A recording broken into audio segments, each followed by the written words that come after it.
está começando mais um programa All Inclusive. Eu, Dani Stolay, estou aqui para ajudar vocês a ter mais conhecimento em todas as áreas. Bom, lembra do desafio que foi lançado no programa passado com o Marcos Medeiros, o nosso sommelier dos vinhos? Estamos aqui agora para realizar esse desafio. Estou aqui presente também Luiz Felipe Raal, restaurante, e Marcos Medeiros, para agora ter o nosso desafio, enfim, concretizado, né, Marcos? Concretizado, definitivo, né, Dani? O tema é muito bacana, a questão das harmonizações. Isso serve para um jantar, uma reunião. A gente acaba usando isso basicamente quase todos os dias. Saber harmonizar um bom vinho com uma boa comida, isso eu falo que é praxe para todo mundo, precisa entender um pouquinho, né? Tem as harmonizações clássicas que a gente fala que você pega o público europeu, né? O italiano hoje, junto com o português, são os povos que mais bebem vinho. Sim. Por que eles bebem vinho? Por causa da harmonização. E todo mundo fala, eles bebem porque é frio. Não é. É por causa da gastronomia. Os italianos consomem 70 litros, 75 litros de vinho por ano, per capita, por causa da gastronomia. Eles comem pizza, massa, sempre pão, e há um ingrediente que é o principal item dessa informação, que os italianos chamam de pomodoro pelati. O pomodoro pelati é o ingrediente que faz com que os italianos consumam muito vinho. Característica do tomate, acidez. Quando eu tenho uma acidez elevada, a gente percebe que eu preciso ter uma estrutura no vinho também que entre em harmonização. Então as clássicas, como a gente fala, por exemplo, uma pizza. Quando eu pego uma pizza, que as tradicionais, né, que calabresa, margherita, uma toscana, são pizzas basicamente as que existem na Itália. Não tem portuguesa, né, Luiz? Não tem outra frango pizza. catupiry. Porque esses recheios tão bem recheados, nós brasileiros aqui criamos, né? Com certeza. Cachorro quente, Estrogonofe. eu vi uma esse dia de alface, pizza de alface, qual é a graça?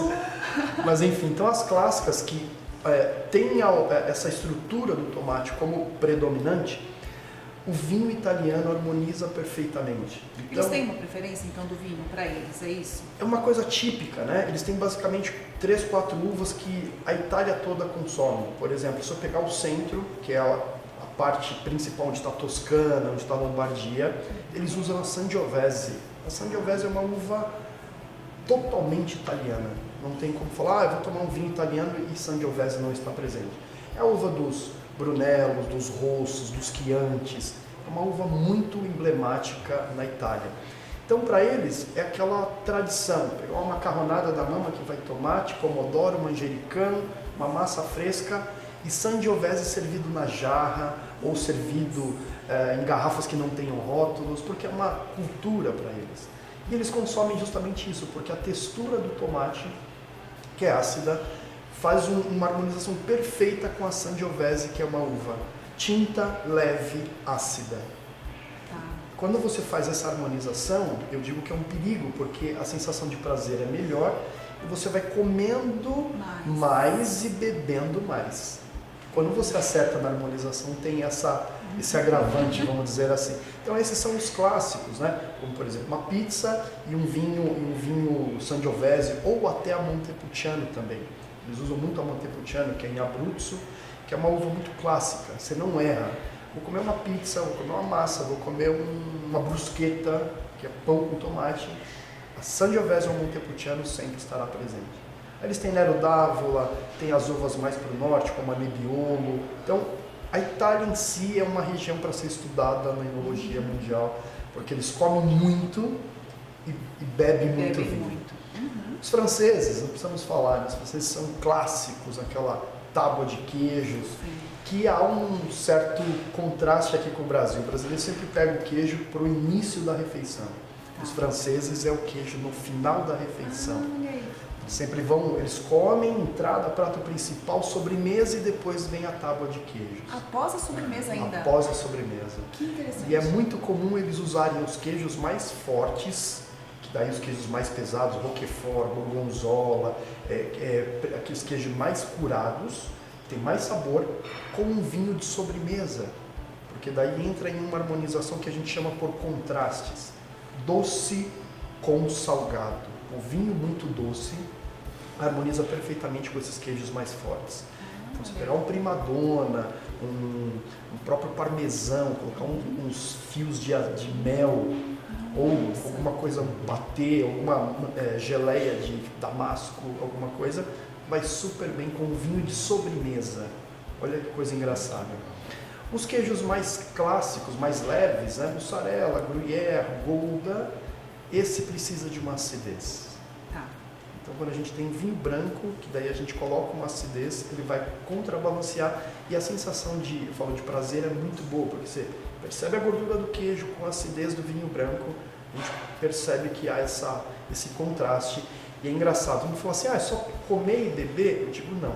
Quando você comer, colocar o vinho, eles precisam se unir, ficar juntos. Sobrar alguma coisa não é uma boa harmonização. Aí tem as mais diferentes, né? Por exemplo, a gente citou no programa anterior sobre feijoada com espumante. Né? Eu havia dito que a feijoada é um prato gordo, pesado, que precisa muito de uma acidez para tirar essa textura. Então, espumante, brute, o pessoal fala, eu fiz uma live esses dias, o pessoal fala, eu posso tomar moscatel? Não. Demi-sec? Não. Um espumante extra dry? Não. Precisa ser a brute. Porque a brute, na composição, quando você vai fazer aquilo que eu havia falado anteriormente, eu vou adicionar um percentual de açúcar suficiente para que meu produto se torne um produto brute. Se eu adicionar mais açúcar, ele vai ser mais doce. Se eu adicionar menos açúcar, menos doce. Então, o que realmente precisa harmonizar com a feijoada é o espumante, no caso, o brute. Aí a gente vai um pouco para Los Hermanos, para os argentinos, né? A gente chega lá em Cabanas las Lislas. Que é um ponto turístico muito frequentado muito por conta das vinícolas, né? Sim, tem muito a ver. E é engraçado que quando você pega a estrutura da Argentina, há um tempo, eles produziam vinhos de colônia. Era um vinho para consumo da população que morava, para passar o frio, eles diziam. Era para tomar, para esquentar. E eles testavam de tudo. E muito tempo eles não se preocupavam com a qualidade. Era simplesmente tomar um vinho. E depois de muitas pesquisas, né, há relatos de que vários produtores foram estudar saindo da Argentina e descobrem algumas regiões, como na Califórnia, como na Nova Zelândia, lugares que são até parecidos às vezes com Mendoza, e falaram, vamos fazer testes e vamos plantar.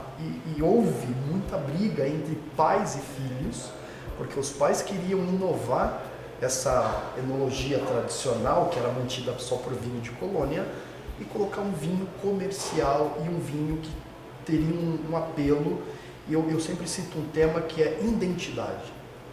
Aquele vinho que tem uma identidade com aquele terroir, com aquela cultura, que os argentinos hoje comem muita carne. Né? O churrasco para o argentino é aquela coisa fantástica. E a Malbec entra nessa participação aí como uma uva emblemática. Ela entra, ela chega em Mendoza e fala, uau, é aqui que eu quero morar. Torna-se uma uva com potencial muito grande de longevidade, porque quando a gente planta uma uva e ela se adapta àquele local, àquele terroir, a possibilidade dela durar 20, 30, 40 anos é muito grande. Aquela uva que não é habitual, não é típica, ela vai ser um vinho leve, vai ser um vinho que não tem muita estrutura e muitas vezes não vai bem até com o que há de tipicidade também de alimentos. A Malbec chega na Argentina, encontra churrasco, bife de tira, orro de bife, tapa de quadril e fala assim, opa, é aqui que eu quero ficar. Então hoje nós brasileiros, por estar muito próximos, temos essa facilidade de encontrar bons Malbecs da Argentina justamente por isso. Nós gostamos também de um bom churrasco, né? Quem não gosta do final de semana, aquele churrasco bem feito, né? Então vai muito bem. E os uruguaios também têm essa contrapartida. Os uruguaios têm uma uva também francesa chamada Tanat, que o nome é derivado da uva mais tânica que existe no mundo.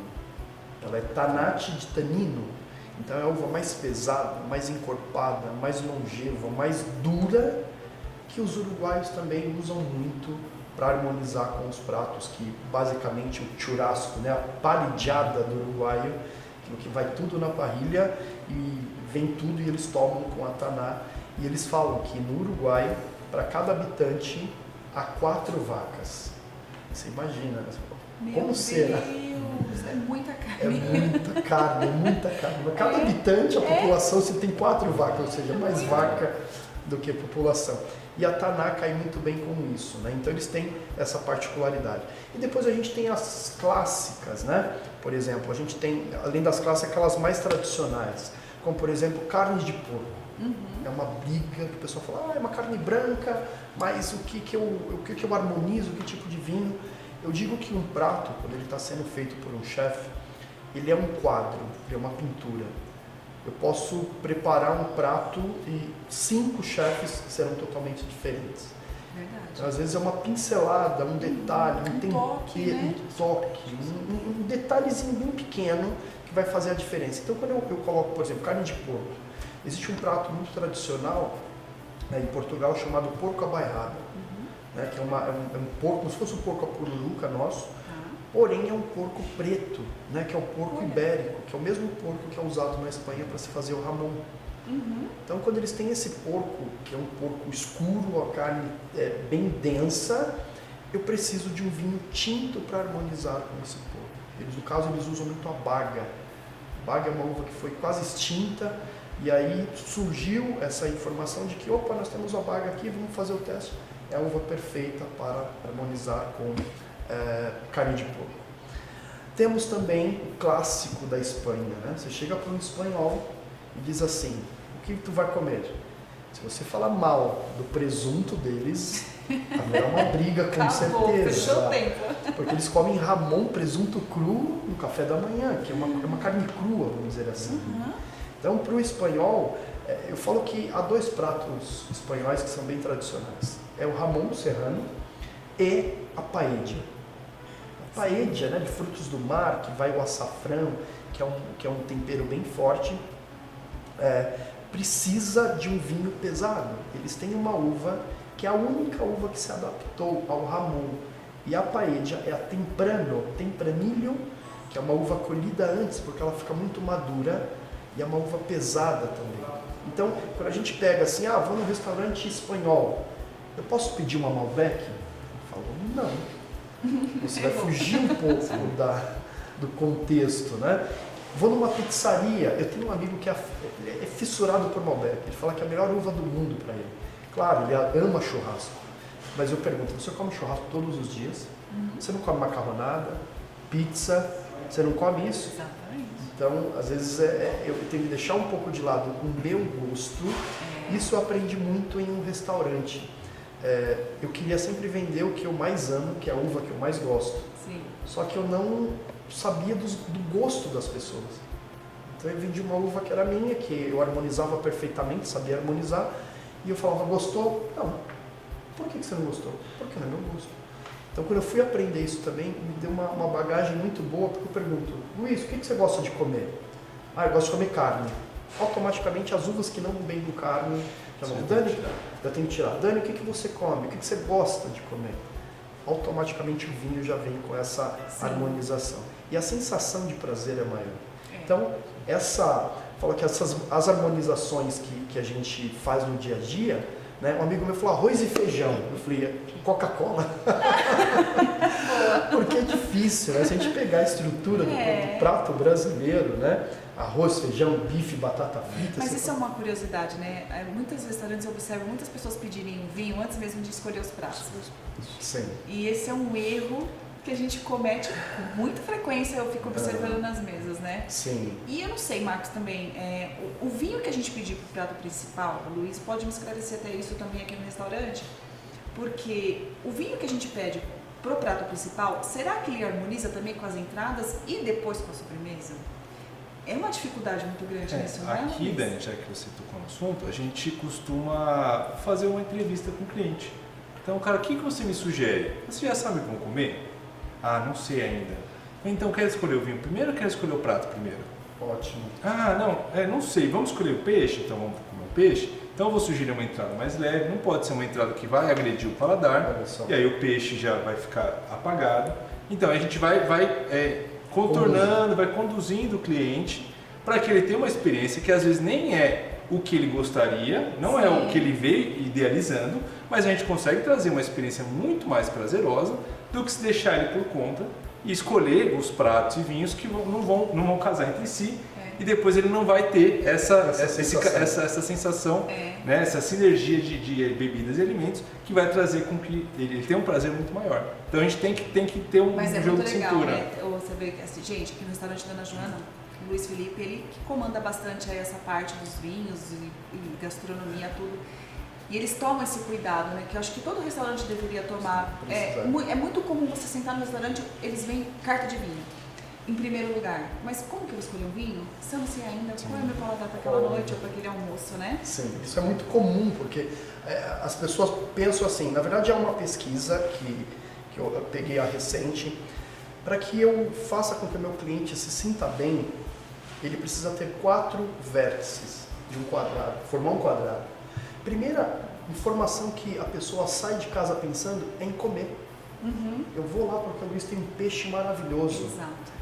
Isso é muito comum, uma coisa assim, a pessoa, vou comer um cachorro quente, por exemplo, ela tem aquilo específico. Então isso faz com que a pessoa volte no estabelecimento. O segundo lugar é o atendimento. A pessoa, ela sendo bem atendida, ela pode até comer mal, mas, pô, o Luiz é um cara tão simpático, conversa, me dá dica, eu volto. Em terceiro, o ambiente do local. Nossa, lá é um lugar confortável, não é um lugar barulhento, tem uma luz mais baixa. Isso também faz com que o cliente volte. E por último, para fechar o quadrado, o vinho. Então, quando isso não fecha um quadrado, a pessoa sai pensando, uau, faltou alguma coisinha hoje, eu não comi bem. Não brilhou. Exato. Não houve uma harmonização completa daquela experiência que você disse que é passar para o nosso cliente. Então, quando tem uma boa harmonização de um prato, uma boa harmonização de um vinho, num ambiente legal e tudo tá perfeito, você fala, uau, o preço não importa. Verdade. Isso não vai importar. Porque isso também é um fator bem relevante. O vinho, ele tem desde os mais assim acessíveis até os incríveis, os valores assim que a gente fica assim, nossa, mas realmente vale tudo isso? São uvas diferenciadas, né, Marcos? Na verdade, são vinícolas pequenas que há um glamour em cima dessa marca. Na verdade, são feitos com as próprias uvas de um vizinho, mas que ela é pequena, tornou-se um produto de desejo, vamos dizer assim, como as grandes marcas de carros, relógios, bolsas. No vinho também nós temos isso. Então, quando tem uma produção pequena e muita gente quer tomar, além da oferta e da procura, eu acabo tendo esses valores exorbitantes. Eu cheguei a provar alguns e falava assim, uau, poderia ter comprado toda essa parte em vinho para eu tomar no dia a dia. Foi uma experiência boa, mas não é tudo isso. São vinhos bons, mas que realmente tem pessoas que falam, não tenho paladar para tomar, né? Eu não vou nem entender o que esse vinho tem para passar para a gente. Então, eu digo que é melhor você começar por um vinho que você entenda, gosta, faça uma harmonização simples e começa a ter um caminho que vai longe. Eu só queria tirar uma única dúvida, Marcos, que eu aprendi também quando eu tive o curso com você, sobre vinho suave tinto de mesa. Nós mulheres gostamos muito porque é um vinho tão docinho, tão gostoso de tomar, mas o pós desse vinho não é muito satisfatório. E eu entendi também um pouquinho quando eu visitei algumas vinícolas e entendi que o vinho suave de mesa, me corrija se eu estiver errada, Sim. a fermentação dele não é natural? Não. Foi isso que eu aprendi, é colocar no açúcar direto e aí ele faz um processo todo errado. Todo. Porque, assim, na verdade, o processo de vinificação do vinho, ele é um processo demorado, porém, ele é totalmente natural. Eu não faço indução a não ser colocando leveduras para que haja uma fermentação de frutose em álcool naturalmente. Sim. Porém, é um processo que demora. Eu tenho que colher uma uva, pressionar, deixar em contato com a casca para pegar a coloração. Depois eu separo esse líquido, né? Tiro o mosto, que é a parte sólida, vou deixar o líquido acontecerá naturalmente uma fermentação e aí meu vinho está pronto. Eu passei por um ciclo de vinificação. O vinho suave não passa por isso. É muito rápido, né? É muito rápido. Porém, eu falo que a segurança quando eu vou comprar um vinho, nos tranquilos, tá? Um tinto, branco e um rosé. A única informação que eu vou levar em conta é a safra. Qual é a safra que ele foi colhido? Porque quando eu colho a minha uva, eu gero a minha safra. Tá. E olha que coisa linda, porque eu cortei uma uva, levo para dentro da vinícola, acontecerá naturalmente um ciclo vegetativo para uma próxima safra, que eu vou colher a safra seguinte, que vai ser totalmente diferente dessa anterior. E aí eu tenho um processo de vinificação que eu tenho lá a safra 2020, 2019, o vinho suave não tem safra, porque ele não segue o processo de vinificação.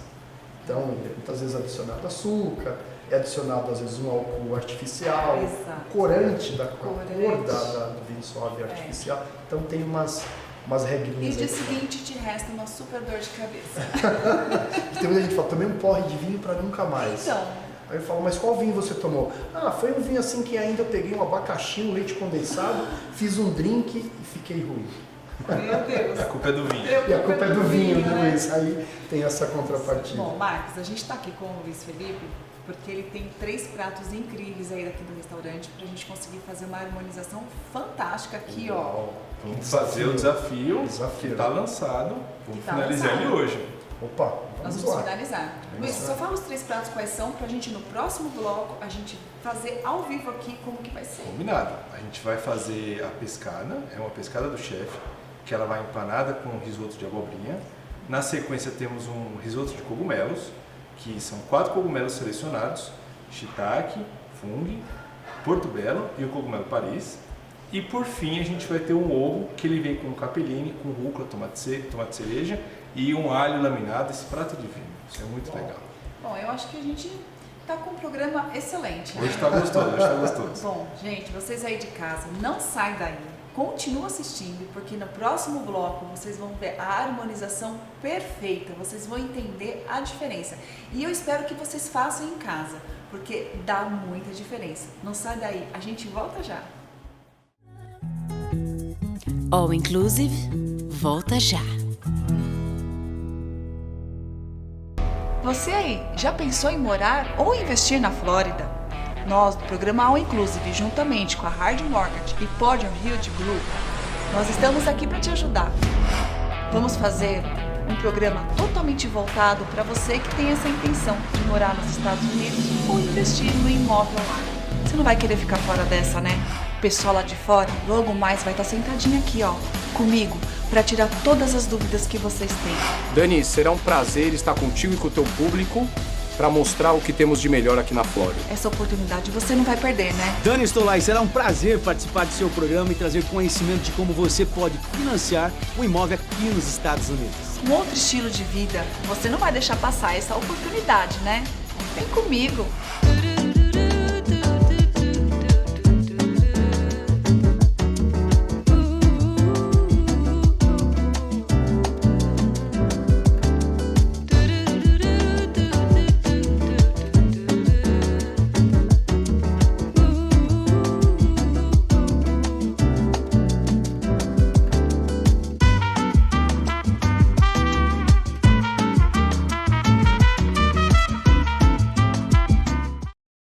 Gente, temos novidade no programa All Inclusive.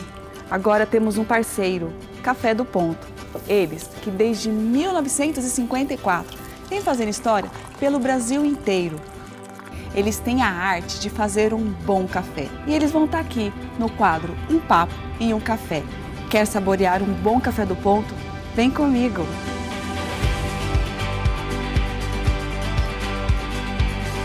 Café do Ponto. A arte de fazer café. Estamos de volta com All Inclusive.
E estamos de volta com o programa All Inclusive. Gente, vocês não fazem ideia do que eu tô sofrendo aqui. Um cheirinho maravilhoso desses 3 pratos que o Luiz Felipe nos apresentou, que estão incríveis. E nós vamos fazer agora a harmonização com os 3 vinhos que o Marcos vai agora nos ensinar. O aroma que tá aqui, gente, é uma coisa que judia. Bom, o prato, o que a gente sempre preza é exatamente a estrutura. Uma proteína, um carboidrato, e isso a gente também leva para o vinho. No caso, o primeiro prato vai ser uma pescada branca com risoto de abobrinha, que é aquele primeiro.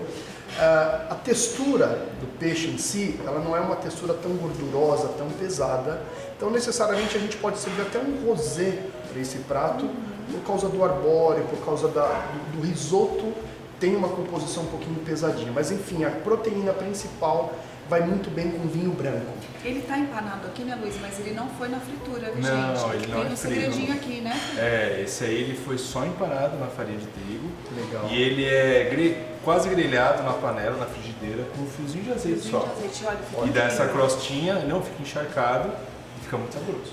Perfeito. Então, iniciando o desafio, eu vou servir aqui o vinho branco Sauvignon Blanc, tá? Que é um vinho extremamente leve. Servir aqui para Dani. Deixa eu te ajudar.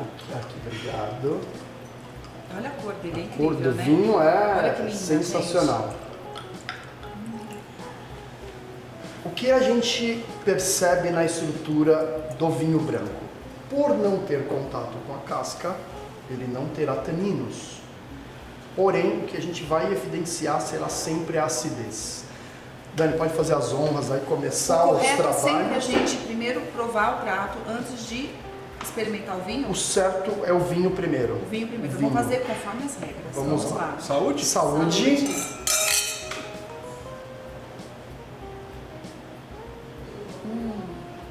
Que vinho delicioso. Leve. O que a gente percebe, a pessoa fala, como é que eu percebo a acidez, né? Além desse equilíbrio, depois de alguns segundos a boca começa a mostrar alguns sinais. E agora é exatamente uma salivação. Salivação. Essa salivação. Enche a boca, né? Enche a boca, ó. Ó, eu peguei Aí vem a tudinho aqui, comida. ó. O risoto, a abobrinha e o peixe. Perfeito. Luiz, faça as honras. Ficou legal? Maravilhoso, Luiz. Vamos Vamos ver lá. como é que fica aqui, ó. Nossa. Gente, eu estou no melhor lugar, no melhor restaurante, provando a melhor comida e agora com essa experiência do vinho. Uau. Tem coisa melhor? É impossível não ser bom gravar dessa forma, né? Vamos lá, Marcos. Obrigado, Dani. Vou provar aqui. É um pouquinho. Gente, Peixinho. olha, acabei de sentir, Marcos. É diferente, né? Olha, eu tomei o primeiro golinho sem nada.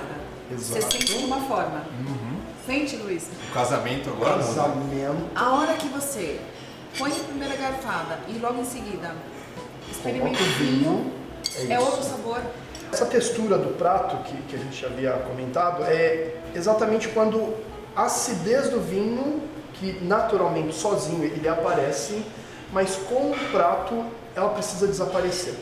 E se eu coloco uma textura um pouco pesada, esse vinho pode até morrer também, a gente fala. Porque se o prato estiver pesado, o prato passa por cima. Ou vice-versa, se eu tiver com vinho pesado e um prato leve, eu vou passar por cima. Então isso que vocês sentiram é exatamente isso.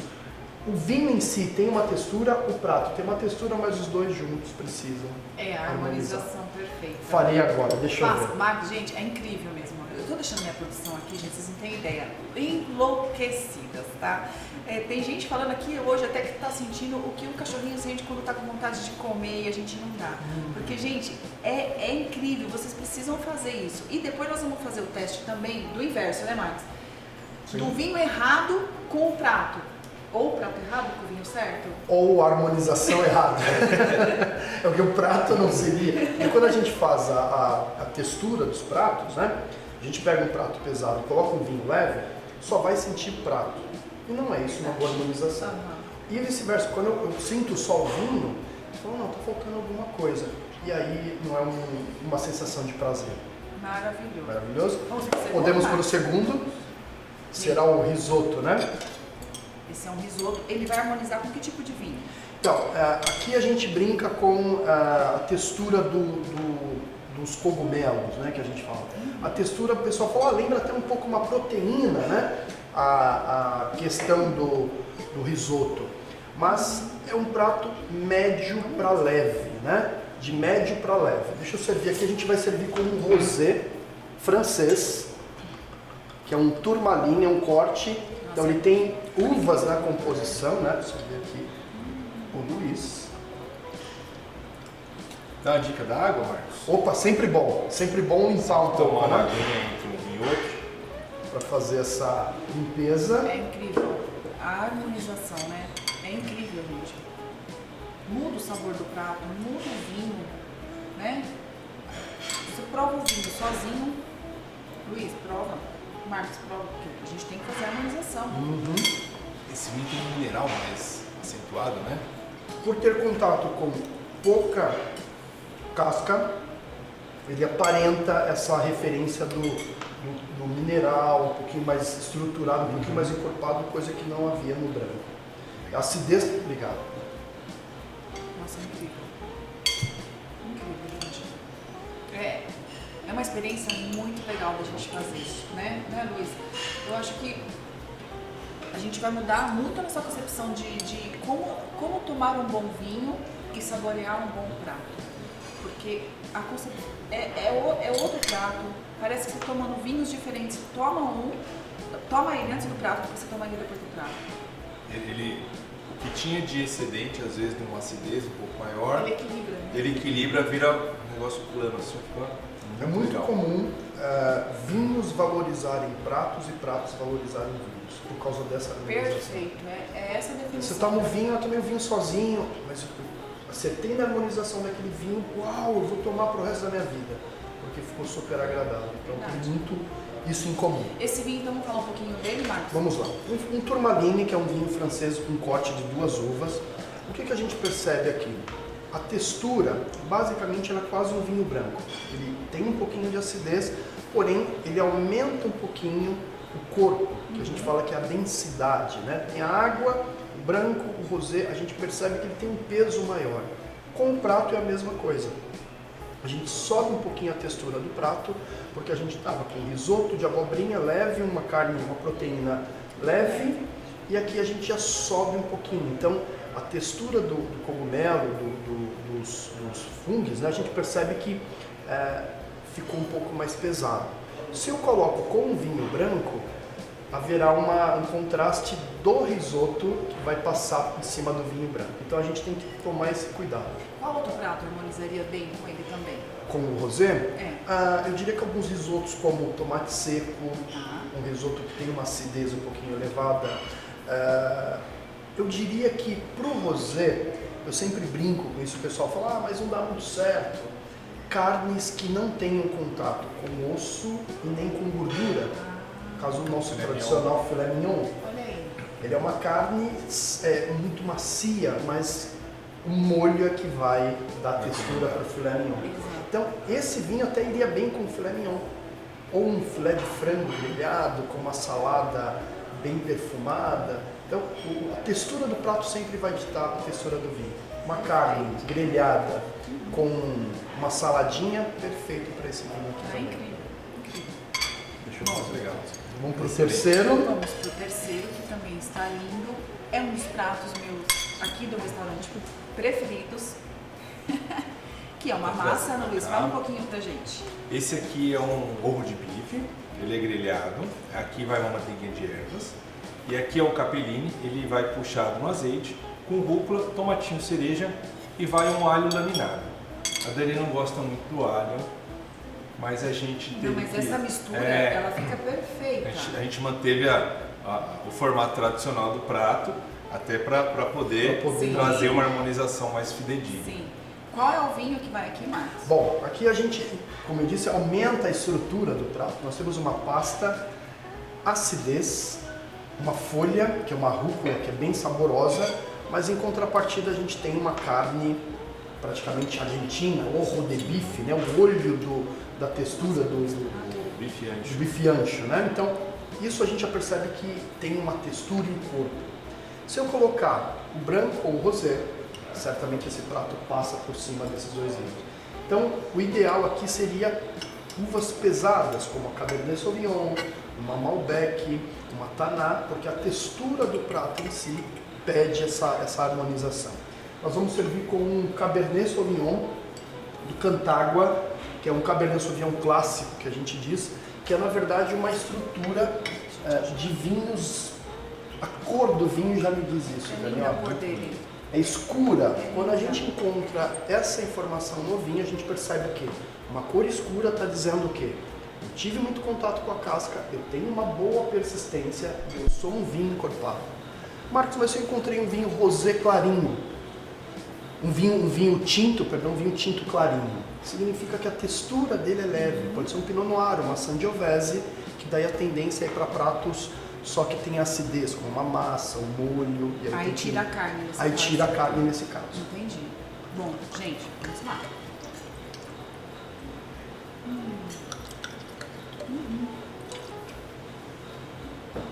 O Cabernet desse Sauvignon vinho já está mais presente, né? Persistente, é um aroma que lembra um pouco mais estrutura, peso, ao contrário do branco que é frutado, floral.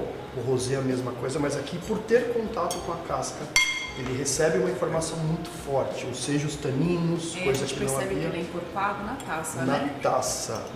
Os Reverastrol, que a gente percebe que as lágrimas, todo mundo fala, isso aqui significa teor alcoólico, né? O teor alcoólico é bem persistente por causa de ser um vinho tinto. E os tintos, eles percebem o contato, a persistência e o contato com a casca, e aí eu percebo que ele terá um tempo maior de vida. O tinto vai durar mais tempo. O vinho vai ter mais estrutura para envelhecer. Aquele velho ditado que todo mundo fala, vinho quanto mais velho melhor. Verdade. Não Isso cabe necessariamente. só com os tintos. Tem brancos como Chardonnay, com algumas uvas brancas que até chegam a estagiar em carvalho, que pode ter uma longevidade, mas para os tintos isso é mais comum. Isso dura mais, ele tem contato com casca, a gente percebe aquela marra, né, que é a banana verde, o caqui verde, isso é a parte óssea do vinho. Se eu encontrei esse tanino presente, ele vai ter mais durabilidade. Então, quanto mais velho. Quanto mais velho, Aí melhor. sim, nesse Aí caso, sim. Sim, nesse caso, sim. Deixa eu Deixa pegar eu aqui. trazer perfeito. pra ti aqui. Ô Marcos, e uma dúvida, né? Sim. Você acabou de falar do carvalho, né? Sim. Eu visitei uma vinícola e existe esse processo do carvalho. É totalmente diferenciado quando o vinho passa sem ser no carvalho, não é? Sim, é um tema muito polêmico, né? Se a gente for ver mesmo, Dani, porque a referência do carvalho no vinho, a função principal é dar longevidade. Quando eu tenho uma uva muito encorpada, de um terroir especial, quando eu estagio no carvalho, significa que ele precisa ser domado e ter uma durabilidade. A madeira é exatamente essa função. Porém, como esses dois mundos que eu comentei, que é o velho mundo, é aquela coisa tradicional, e o novo mundo, que é uma modernidade, entraram algumas situações na enologia que acabaram dando uma tecnologia mesmo para os vinhos. Então, por exemplo, quando eu tenho um vinho tinto reserva, a nomenclatura reserva quer dizer o quê? Estagiou em carvalho.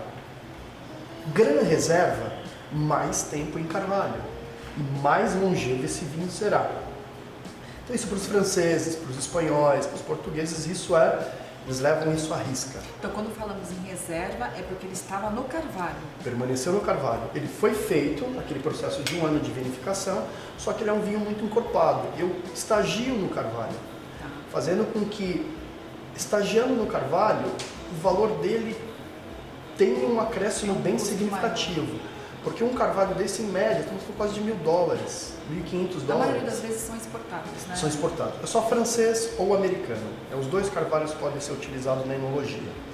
E aí a gente tem alguns termos, como por exemplo, reservado. Gente, presta atenção nisso. Isso é um assunto, esse é um pontinho dos vinhos que a gente precisa tomar muito cuidado. Assim como eu falei para vocês sobre os vinhos suaves de mesa, vocês precisam tomar muito cuidado quando for adquirir o seu vinho. E não confundir reserva com reservado. Sim, Vamos lá, Marcos. Sim. O reserva estagiou no carvalho 1 ou 2 ou 3 anos, faz com que esse vinho descanse e tenha uma longevidade. O termo reservado, ele na enologia tradicional, ele não existe. Porque dá a entender, né? Aquela pessoal, parece ser para mim, reservado, não reserva. Então o reservado dá uma ideia de ser uma coisa pessoal. Porém, o reservado, ele não estagia no carvalho. Ele é adicionado alguns chips, ripas, tonéis dentro da fermentação. Vai ter gosto de carvalho? Vai. Vai ter cheiro de carvalho? Vai. Mas estagiou no carvalho? Não. Só para a gente ter essa referência, um carvalho de 225 litros gera em torno de 300 garrafas. Só porque estagiou, ele já recebe $5 em média no preço final, porque passou pelo carvalho de acréscimo. Só que o reservado você encontra em alguns determinados locais por um valor muito acessível. E é um vinho de giro. Aí você fala, tem cheiro e gosto de madeira. Como eles conseguiram isso? E tem que ser dessa forma. Um chip, uma ripa, que daí tem gosto, cheiro, mas não estagiou no carvalho. Ele não foi lapidado, né? Ele não foi lapidado. Ele não foi. Só tem a maquiagem, a gente fala. Só mascarou ali com o gosto e o cheiro, e aí tem gosto e cheiro, é um vinho amadeirado, mas não estagiou no carvalho. Não é? Não é. Bom, eu provei esse prato. Já provou? Deixa eu Luiz, pegar mais uma aqui. vez, parabéns, porque Obrigado. está incrível, gente. A experiência delicadeza muito desse legal prato, não é aqui. gostoso? Eu acho que a harmonização, acho que todo mundo deveria ter um momento desse para provar, sabe? Para você ter essa sensação, esse prazer, porque é muito diferenciado, gente. Vocês vão aprender a saborear diversos tipos de vinhos. Não precisa ser vinhos, né, com os valores tão significativos, né? Mas a gente encontra vinhos bons, né, com Preços valores acessíveis, né? E que a gente consegue ter essa harmonização perfeita, né? É muito gostoso. Marcos, você quer deixar alguma mensagem para as pessoas sobre os vinhos? Quero sim. Bom, eu digo que as harmonizações façam as suas de preferência, né? Você tem a sua harmonização que você gosta, uma proteína, um carboidrato, e aí você tem essa particularidade e testam os vinhos, façam essas brincadeiras de corpo para vocês perceberem essa diferença, e aí você vai ter a sua preferida. Eu queria agradecer ter a oportunidade aqui, agradecer a importadora Optimus, né? O nosso amigo Bruno Hermenegildo, que cedeu aqui os vinhos pra gente harmonizar e fazer essa brincadeira. É um apaixonado por vinho, também um grande amigo. E assim, engraçado que a gente, brincando, assim, a gente prova um prato, prova um vinho e fala, gostei disso. E aí eu tenho que ser muito... respeitar a opinião do vizinho. Você adorou? Não gostei. Não, tá bom, então é o teu gosto. Então isso acho que a gente tem que... Por isso que a gente tem que ir provando, né? Sim, até exato, descobrir sim. qual é o nosso gosto, qual é a nossa preferência, né, pro paladar. Ou existem dias que a gente tá para uma situação ou para outra. Exato. Também. Exato, né? Dani. Marcos, muito obrigada, viu? Você tem aí as suas redes sociais? Sim, Marcos Bedeiros no Instagram, Marcos Bedeiros 78, onde eu resolvo tudo por lá, faço confrarias, degustações, viagens para as regiões vinícolas. E é isso. Luiz Felipe, muito obrigada mais uma vez por abrir as portas desse restaurante incrível, que é a minha paixão, que mora aqui no meu coração. Quer deixar alguma mensagem para as pessoas em casa? Claro, queria agradecer o Dani, o Marcos pela presença, pelas aulas aqui, pelos ensinamentos de hoje. Deixar um convite para quem queira conhecer. Esses pratos estão no cardápio, são pratos que tiveram releituras, e os vinhos também, a gente tem uma carta de vinhos aqui. Vamos conversar com o Marcos aqui sobre esses vinhos também. Então fica o convite para vocês virem. Posso falar o Instagram do restaurante, é Dona Joana, @ Dona Joana Restaurante. O meu Instagram, @luiz.raal. O Instagram é pessoal, mas vou deixar aqui registrado. E o Instagram Dona Joana, vocês seguem a gente lá, vai ter sempre novidade. Gente, e foi incrível, foi maravilhosa essa experiência, foi fantástica. Cada vez mais eu aprendo um pouquinho sobre o vinho, que essa é uma joia, né? Eu falo que é uma joia que a gente tem aí o prazer de poder provar e experimentar. Gente, eu acho que vocês ficaram um pouco bem melhor, mais esclarecidos do que quando a gente começou o programa, né? Espero que eu tenha ajudado vocês a esclarecer um pouco mais. Qualquer dúvida, entre em contato com o Marcos, com o Luiz Felipe Raal. Eles vão sanar qualquer dúvida que vocês tiverem com relação à gastronomia, aos vinhos, que eles são incríveis, são super acessíveis. Pra mim, gente, entre nas minhas redes sociais, é @Dani_Stolai, tá? E eu quero agradecer a Kishu Modas, que hoje me vestiu mais uma vez. Obrigada, Karina, um beijo pra você. E lógico que eu não poderia deixar de agradecer o restaurante Dona Joana, que é o meu queridinho do meu coração. Gente, uma excelente semana pra vocês, fiquem com Deus, um beijo pra todos.